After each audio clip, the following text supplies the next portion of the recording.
तर गाईज आम्ही होमस्टेला आलो आहोत. काय नाव आहे?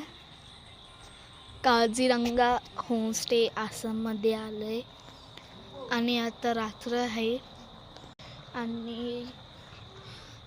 आहे तर बॉन फायर जळवलं. थांबा तुम्हाला दाखवतो.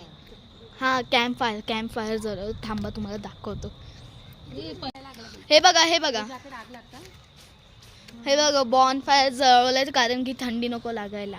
आताशी आम्ही रात्रीच्या 11 वाजता पोचलो आहोत आणि गाईज आमच्या तोंडातून धूर येतो.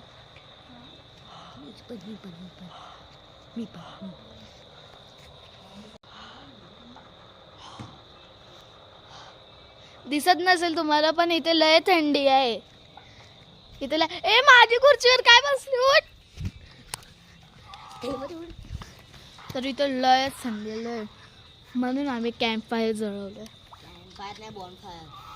Camp fire. आणि इथे 2 कुत्रे पण आहेत होमस्टेला. थांबा तुम्हाला दाखवतो. ही आहे एली, तो आहे कोको, मा बेटे. तर गाईस आतासाठी एवढंच. भेटूया जेवायच्या टायमिंगला. अजून आम्ही जेवलो नाही. तर बाय गाईस.